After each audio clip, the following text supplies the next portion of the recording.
India, बेबाक, बेखौफ, बेधड़क। नमस्कार, जोहार, प्रणाम।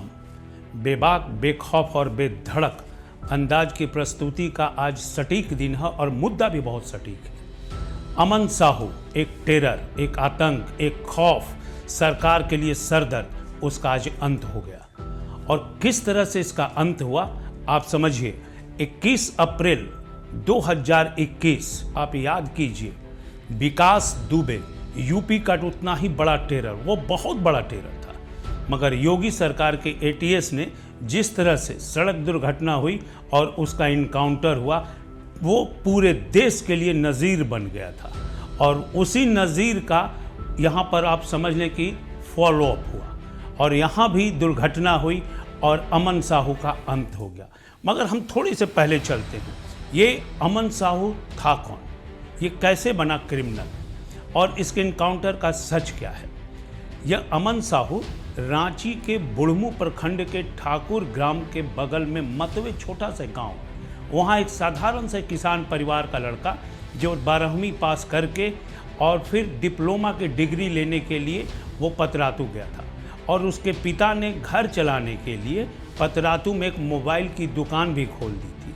और उस दुकान में यह काम करते करते अपने ही दुकान में यह धीरे धीरे भोला पांडे और सुशील श्रीवास्तव, आपको याद होगा झारखंड के, आज से करीब 5 साल पहले ये दोनों ही टेरर हुआ करते थे। एक तो यहाँ प्रवीण सिंह जो एसएसपी थे, वो उस दुमका से रांची से ला रहे थे भोला सिंह का, तो बीच में उनका इनकाउंटर हो गया था। दूसरा सुशील श्रीवास्तव अपने आप में टेरर थे, हजारीबाग में कोर्ट में घुस करके लोगों ने उन्हें मार दिया था। उसी तरह से हर अपराधी का अंत होता है और वह सुनिश्चित है कि अंत होगा, और इसी तरह का अंत होता है। इसीलिए यह भी माना जा रहा था कि जो अमन साहू हैं उनका भी अंत होगा, लेकिन यह अंत अभी नहीं होता, कुछ दिन बाद होता। लेकिन मैं पहले बता दूं कि ये प्रेशर की वजह से सरकार ने और पुलिस ने बहुत बड़े और स्टेप उठाए हैं। लेकिन अमन साहू वहाँ से इन दोनों के संपर्क में आया और संपर्क में आने के बाद इन लोगों की गलत जो काम थे, एक्सटॉर्शन हुआ, लेवी वसूलना हुआ, उसमें उसे फ़ायदा दिखाई पड़ने लगा और वो धीरे धीरे करके ज़मीन माफियाओं, बिल्डरों के पास वो फ़ोन कॉल करने लगा और एक्सटॉर्शन करने लगा। और यही करते करते बर्नपुल फैक्ट्री, जो सीमेंट फैक्ट्री थी, उसमें पहली बार फायरिंग करने के बाद वो जेल गया था 10 माह के लिए। और जब जेल से छूटा तो पूरी तरह से परिपक्व अपराधी बनकर वो बाहर आया और उसके बाद रांची में ही उसने अपना आतंक फैलाना शुरू किया। और रांची के कई ऐसे बिल्डर थे या ज़मीन के बिजनेस करने वाले थे या आम में व्यापारी थे जिनसे मेरी भी बात होती थी, और वो लोग एसएमएस दिखाते थे इसका और इसके फ़ोन कॉल्स के डिटेल दिखाते थे और थाने में एफआईआर भी करते थे, मगर वो तो जेल में भी रहता था और जेल से ही संचालित करता था। फिर रांची जेल से उसे दुमका जेल भेजा गया। पिछली बार जब यहाँ पर अब सदन जो अभी वर्तमान में चल रहा है, सदन में बाबूलाल मरांडी नेता प्रतिपक्ष सीपी सिंह ने मुद्दे को काफ़ी तवज्जो दी और सरकार को घेरने की कोशिश की, जिसमें सरकार काफ़ी बैकफुट पर चली आई। तब तक इसने 2 यहाँ पर और बड़े कांड हो गए। और 2 बड़े कांड ये हुए कि यहाँ जो कारोबारी थे, कोयला कारोबारी, उन कोयला कारोबारी जो विपिन मिश्रा थे और उसके बाद कुमार गौरव जो एनटीपीसी के जीएम थे, इन दोनों पर जानलेवा हत्या करने का आरोप है इनका। और इसी को लेकर के पूरे सदन में पूरी तरह से सरकार के ऊपर विपक्ष चढ़ गया। पहली बार बीजेपी को मौका मिला सरकार को आड़े हाथ लेने का और विपक्ष बैकफुट पर हुआ। डीजीपी को जवाब देते नहीं बन रहा था। सोमवार को डीजीपी, यानी कि कल, डीजीपी ने कहा कि 24 घंटे के अंदर अपराधी आपके सामने होगा, कार्रवाई होगी।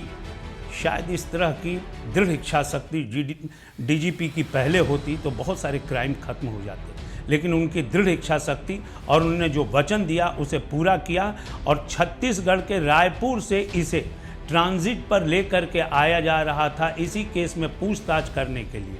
तो पलामू के चैनपुर में डूडा एक मोड़ है, वहाँ पे नदी है, वहीं पर इसका गाड़ी पलट गई। और इसकी गाड़ी जैसे ही पलटी उसके बाद पुलिस की एक नैरेटिव सामने आया, पुलिस की कहानी सामने आई क्योंकि उस समय कोई चश्मदीद गवाह नहीं था। पुलिस का कहना था कि गाड़ी जैसे ही पलटी, अमन साहू उसमें से भागने का प्रयास किया। एक AK-47 लेकर के एक पुलिस पदाधिकारी का भागा और पुलिस को हड़का भी रहा था। इसमें पुलिस ने उसे वार्न किया, मगर वो उधर से फायरिंग भी किया और पुलिस ने उसकी फायरिंग के जवाब में इधर से जो गोलियां चलाई, जिसमें अमन साहू मारा गया। ये पुलिस की कहानी है। और इस कहानी के ऊपर आज सदन के अंदर JDU के नेता सरयू राय ने सरकार से स्पष्टीकरण मांगा है, क्योंकि उन्हें लग रहा है कि सरकार ये कहानी मनगढ़ंत और पुलिस ने इस कहानी को मनगढ़ंत ढंग से प्रस्तुत किया। भाई जो भी हो, एक टेरर का अंत हुआ, इससे सत्ता पक्ष और विपक्ष दोनों ही संतुष्ट हैं, क्योंकि जिस तरह से अमन साहू का ग्राफ ऊंचा जा रहा था, वो आने वाले दिनों में इन नेताओं के गिरहबान तक पहुंच जाता। इसमें कहीं कोई दो राय नहीं है, क्योंकि व्यापारी, अपराधी, कोल माफिया, GM, ADM सबों को उसने हड़काया, गोलियां चलाई, सबों से उसने एक्सटॉर्शन किया। और इसी बीच मैं आपको बता दूं कि जब अमन साहू तिहाड़ जेल में था, 2024 में जनवरी-फरवरी में, तो वीडियो कॉल करके रांची में ये बिश्नोई के जो गुर्गे थे वो अमन साहू का प्रोफाइल चेक करवाते थे कि अमन साहू कौन है, कितना बड़ा अपराधी है, इसका नेटवर्किंग कितना है, इसके स्लीपर सेल्स कितने हैं। और इसको उसने बहाल भी किया था।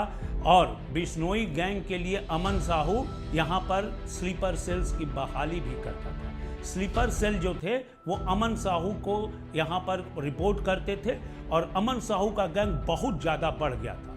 ये सरकार के लिए बहुत बड़ा सिरदर्द बन गया था और इसीलिए सरकार ने येन केन प्रकरण जो भी हो, अमन साहू को वहाँ से ट्रांजिट पे लिया। और ये अमन साहू का दुर्भाग्य था कि गाड़ी पलटी, ये भी दुर्भाग्य था कि उसने AK-47 पुलिस से छीना और पुलिस के ऊपर चार्ज किया और पुलिस ने उसे मार गिराया। अब ये जो है ना, पहली बारी इसको पकड़ा गया था कब? पहली बारी से पकड़ा गया था 19 में और ये पुलिस के गिरफ्त से भाग गया। देखिए, पुलिस की लापरवाही बहुत रही है इस पूरे प्रकरण में, अमन साहू के यहाँ तक पहुँचने में। और उसके बाद पुलिस इसको चेज करती रही, फिर पकड़ी पुलिस, तब वो जेल गया साल भर के बाद। अब ऐसे में सबसे अहम बात है, अमन साहू का तो अंत हो गया, इसमें कहीं कोई दो राय नहीं। भाई साहब, अमन साहू का अहम और उसका वहम उसको ले मारा। और अमन साहू के बाद क्या पुलिस निश्चिंत हो गई? झारखंड पुलिस के लिए एकदम अब शांति के दिन आ गए, चैन के दिन आ गए? नहीं, झारखंड पुलिस के लिए दूसरा इससे बड़ा सिरदर्द, जिसका इसी गैंग का वो दूसरा आदमी है जिसका नाम है मयंक। याद रखिए, मयंक, वो अभी मलेशिया में है। उसे सरकार अभी फिर से प्रत्यारोपण संधि के तहत वापस लाने की कोशिश कर रही है, ताकि उसे लाया जा सके और सरकार के गिरफ्त में रखा जा सके। वो वहीं से ये जेल से संचालित करता था। अब अमन साहू के हटने के बाद अब वो मलेशिया से अब इस गैंग को संचालित कर सकता है। तो सरकार को पूरी तरह से इस तमाम चीज़ों पे बहुत बारीकी से नज़र रखनी होगी। एक बार सरकार ने विपक्ष से और खुद से और DGP अनुराग गुप्ता के माध्यम से अपनी पीठ थपथपा ली, मगर आगे के दिन भी अभी और चुनौतीपूर्ण होने वाले हैं। धन्यवाद, नमस्कार।